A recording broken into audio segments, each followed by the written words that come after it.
kita, ang sabi kasi ni Senador Antonio Trillanes, merong 41 properties si Duterte. Oo. Yun lang mga nasa city, yung mga nasa bayan. Hindi pa kasali dito yung nasa bukid na helicopter ang gamit para makapunta ka doon. Pwede naman magmotor, pero malayo-layo. Ito talaga, helicopter. Ito na. Naku, mga kababayan. Binuksan ko to kanina lang. Nakita ko talaga. Sabi ko, hala, may mga ganyan palang bagay-bagay, mga pangyayari. Oo. Wait lang ha, mga kababayan. Ito. Dito ba yon? Dito ko nakita. Ito. Wait lang ha, may ads. Download the Agoda app now. Wait lang ha. May ads lang.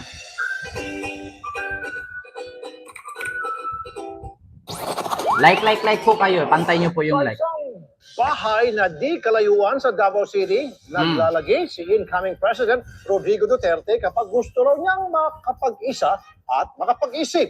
Sa unang pagkakataon, eksklusibong ipinasilip ni Duterte sa News 5 ang kanyang tinatawag na sanktuaryo. Umaksyon si Mia Reyes.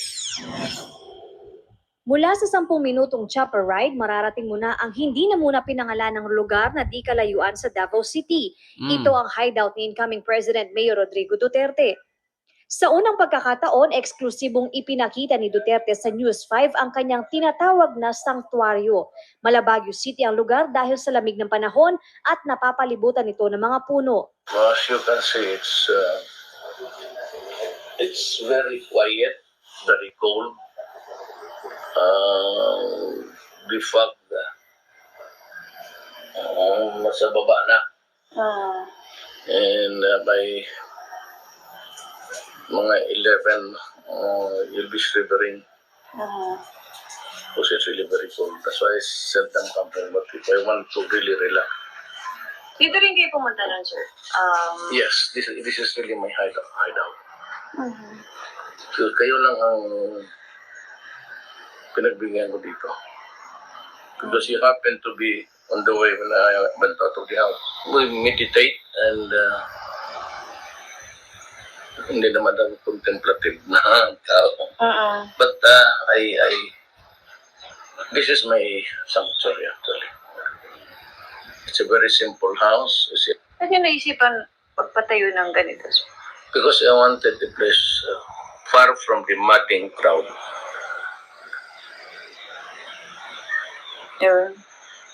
Sino yung mga dinala nyo dito, sir? Wala ako lang mag-isa. I do not want anybody to intrude into my sanctuary. Ipinagawa raw niya ito halos isang dekada na ang nakakalipas. Meron lang itong double deck, TV, stereo, maliit na kusina at banyo. Dito raw siya nagtago pagkatapos ng eleksyon. Relax dito ako nagtatago actually. This is a one-room cottage. It's a big bed and I have a little kitchen, electric naman kasi pinatating ko dito yung connection. But I requested the owner to do it for me. Kakaunti lang ang mga bahay na nakapalibot dito. Hilig rin daw na makipagkulitan ni Duterte sa mga kapitbahay. Si Jean ang nagsisilbing caretaker. Pag nagsabi siya magluto, yung favorite niya na pako. Lagyan ng ng astorga na ginamos. Ayan, nakasimple si Mayor. Anong bilin niya sa bahay? Wala, alagaan lang, linisan. Yan lang. Isang bahay rin ang ipinakita ni Duterte. 2,000 square meters ang lawak ng lugar na dati raw nilang tinirhan ng kanyang dating asawang si Elizabeth Zimmerman at kanilang mga anak. Kailangan ng chopper para marating ito. Hindi na raw niya ito ngayon napapasyalan, lalo't mas magiging abala na siya sa mga susunod na araw. Umaaksyon, Mia Reyes, News 5. Birain nyo, mga kababayan, chopper ang ginagamit para mapadpad sa lugar na yun. Naka-helicopter. So, ibig sabihin nga, bundok nga. Oo, malayo-layo sa bayan. 'Di ba? Tapos, syempre, inang kinidigong, hideout daw niya dun. Oh. So, wait lang po ha, mga kababayan. Meron lang akong anuhin, wait lang.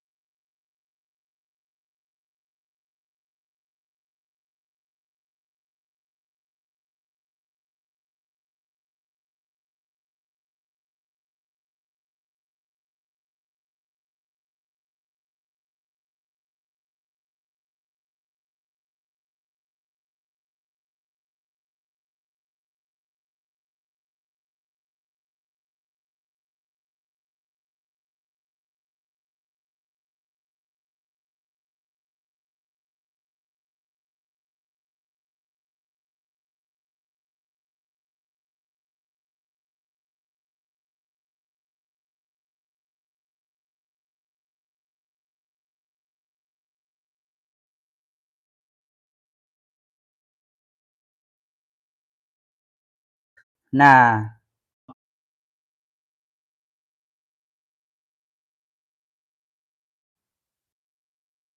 so klarong-klaro po na yung property, actually dapat nga mga kababayan madawit dyan at maimbestigahan yung property ni Kibuloy eh.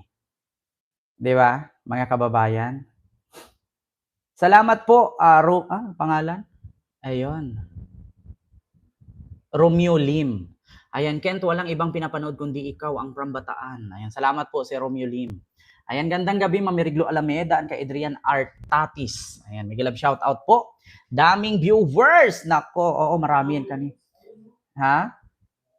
Si Ma'am Dali Babes. And kay Shirokan Saki. Ayan, Miguel, shout out po.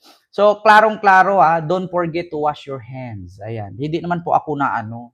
Oo, nag-ano lang. Naigit lang. Pa-shout out watching from Negros Oriental. May kausap po siya kaya nawala saglit. Salamat po sa inyong lahat. Talagang kawawa tayong mga Pilipino kapag hinayaan natin makaupo ang kaniyang mga senador. Actually, mga kababayan wala po talagang mangyayari. Sabi ko na nga sa inyo, umpisahan nyo kay Bato, kay Robin, kay Bongo. Wala nang nangyayari. Si Bongo, sabihin natin may nagawa, malasakit center. Hindi naman po pera ni Bongo yan. At take note, ang malasakit center ni Bongo, hindi po lahat nakaka-avail. Di ba? Oo. Second time shout out ka na ni Ken. Si Shuro Kansaki, sabi ni Ma'am Yamalais. Miguel, shout out po, Shuro Kansaki. Di ba? Santa Maria, ano to? Santa Maria Pangasinan, Orlando Esperanza. And dapat makulong na silang lahat, sabi ni Mark Soliva. Yan, good evening po, Sarina Uy, and kay Linda Taungkay. Miguel, shout out po ina Angelina Hagutin. Miguel, shout out po. And kay, tama, bakit kaya gagamit yung malasakit na yan? Actually, mga kababayan, wag nyo pong tignan na si Bongo may nagawang malasakit center. Pera po ng taong bayan ang ginastos dyan. Hindi po nanggaling mismo sa bulsa ni Bongo. Kaya kung tatanungin nyo man, iboto ba natin si Bongo dahil sa malasakit center? Hindi po lahat sa malasakit center nakaka-avail. Pili lang po. Di ba? Vic Malaluan, Miguel, shout out po. And kay Edmundo Alpis, Miguel, shout out po. Lumina Sushi, Miguel, shout out dyan sa Japan. And good PM po, Raida Malana and kay Gina Mabunay. Sabi ko nga sa inyo mga kababayan, itong mga tawag dito, wait lang, hindi ko mabuksan. Itong sinasabi nila na hideout ni Digong, may possibility na dito magtago sila Bato. Oo. Once na lumabas itong warrant ni Bato at sa kampo ni Digong sa ICC, yung hideout na yan, magagamit nila yan. Niwala ka sa akin. Saan sila magtatago? Di ba?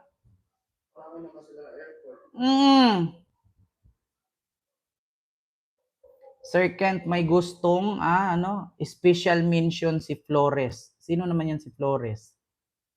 Tignan mo kaninong pera yun. Di ba? Meron bang isa sa inyo nakalapit sa malasakit center ni Bongo? Wala po, kasi hindi naman po ako nagkasakit. Pareho lang yan sa PhilHealth. Naghahanap sila ng pondo ng PhilHealth. Magkasakit muna kayo. Ngayon, malalaman nyo na may pondo ang PhilHealth. At pangalawa, bago kayo magkasakit, make sure na miyembro kayo sa PhilHealth. Kasi mahirap naman yung maghahanap kayo ng PhilHealth, hindi kayo miyembro, at saka higit sa lahat, hindi kayo nagkasakit. Di ba? Oo. Paano kayo makakuha ng pondo sa PhilHealth kung hindi kayo miyembro at hindi kayo naghuhulog? Ang kapal naman ng pagbubukha ninyo.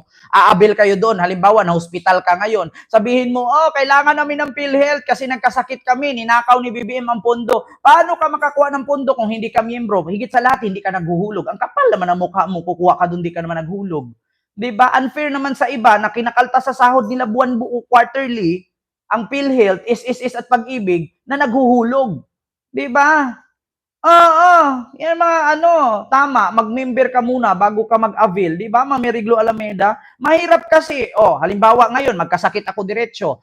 Hanapin ko ngayon, binulsa nga ni BBM yung PhilHealth. Bakit? Kasi wala akong PhilHealth. Paano ka magka-PhilHealth kung hindi ka miyembro? Pangalawa, hindi ka naghuhulog buwan-buwan. Tapos ang lakas ng loob mo maghanap kung nasaan ang PhilHealth. 'Di ba? Ang lakas ng loob nitong mga bobo, inutil, tanga-tanga, uto-uto, hampas lupa, pangit na lahi ng mga DDS maghahanap ng pondo ng PhilHealth. Naguhulog ba kayo buwan-buwan? Miyembro ba kayo ng PhilHealth? Nagkasakit ba kayo?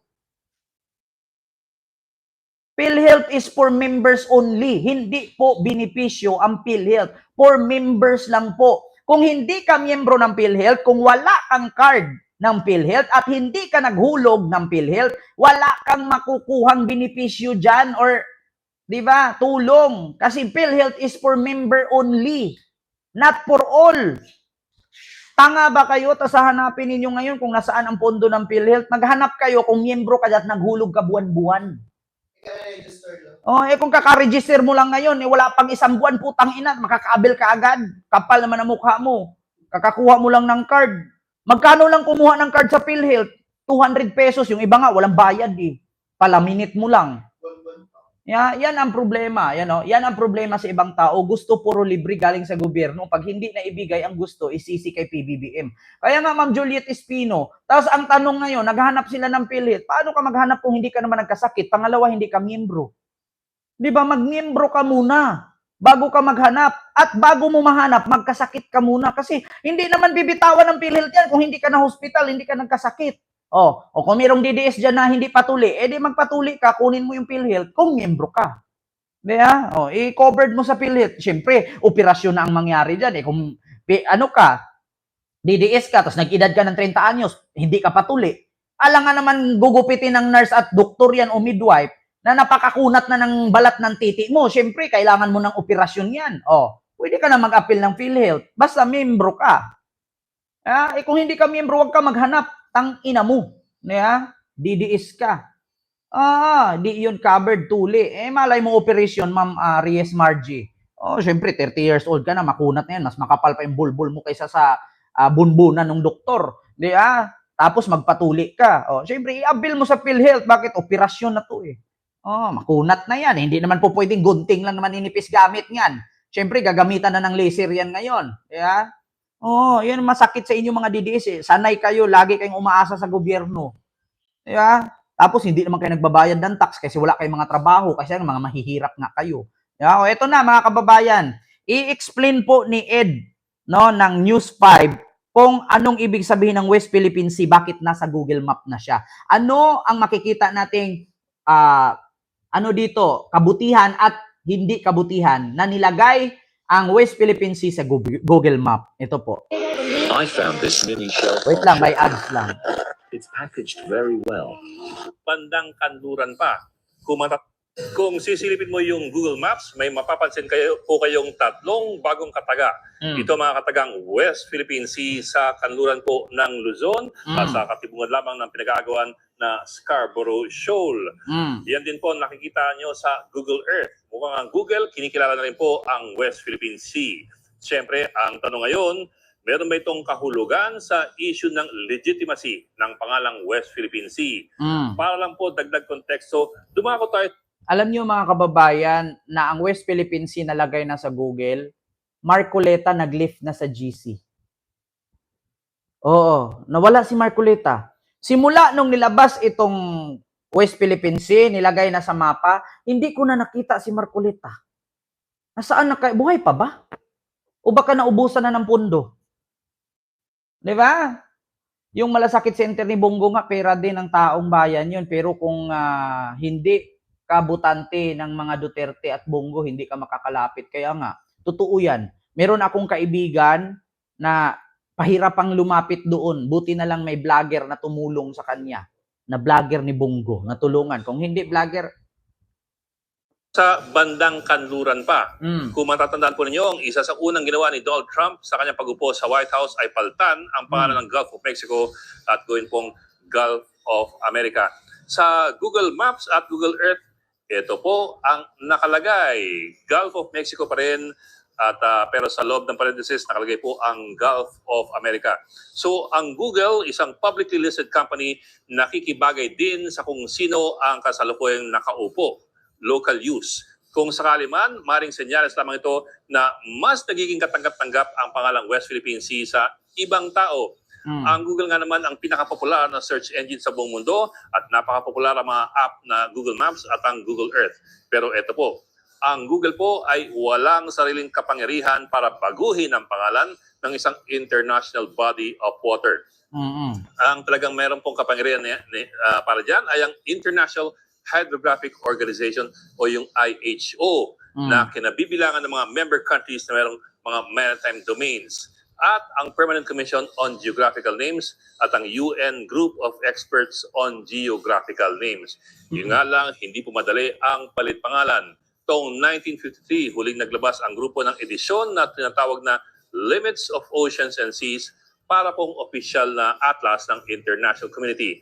At bago mapalitan ang pangalan ng isang dagat, halimbawa, kailangan may sang-ayon ng lahat ng bansa na nakapaligid dito. Pero dagdag konteksto lamang po, hindi po ibig sabihin na walang bisa ang pagbansag natin sa ating EEZ na West Philippine Sea sa pamamagitan po ng AO29 noon pang 2012. Ayon na rin po sa IHO resolution, mahalagang isulong muna sa lokal na level ang isang standardized name bago po ito maging international standard. Kumbaga, unang hakbang ang pagpapangalan natin ng West Philippine Sea na sinigundahan naman po ng Google. Yun nga lang, medyo malayo pa po ang lalakbay niyan. Pero isa na rin po itong panimula na ramdam ngayon pag sinabihan kang mag-Google ka naman dyan. Mga kapatid, Narinig mo na, Marcoleta? Mag-Google ka naman dyan. Yeah? Google din pag may time. Palibhasa kasi naka-iPhone ka kaya wala kang Google. 'Di ba? Safari ka lang. 'Di ba? Kami kasi naka-Android kami. 'Di ba? Kaya may Google kami. Oh, at ito pa mga kababayan. Alam nyo, 'di ba may tarepa si Donald Trump ngayon na lahat ng mga luxury items, yung mga luxury bags, ganyan, mamahalan ng tax. Alam nyo, ang China naglabas.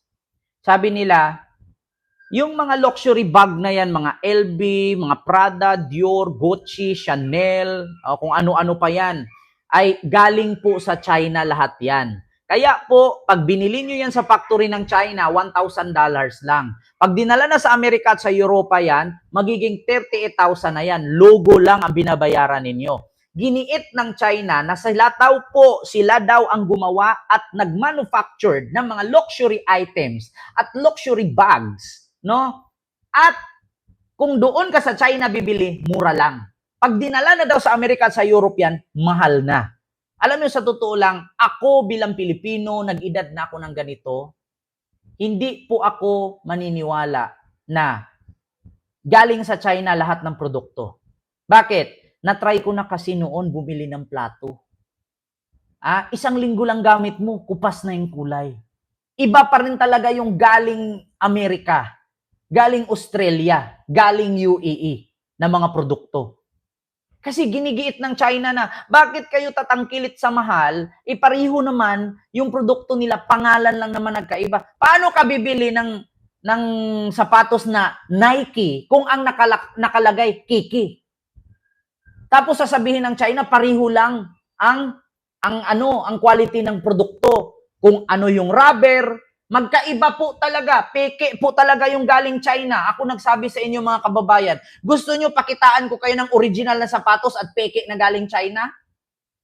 Yung original na sapatos ko galing Amerika, Nike, napakaganda, napakakinis. At ang ganda ng lagayan ng sintas, pati sintas. Yung bumili ako ng made in China sa ukay-ukay, putang ina. Isang linggo dumidilaw na yung triple white ko na sapatos. 'Di ba?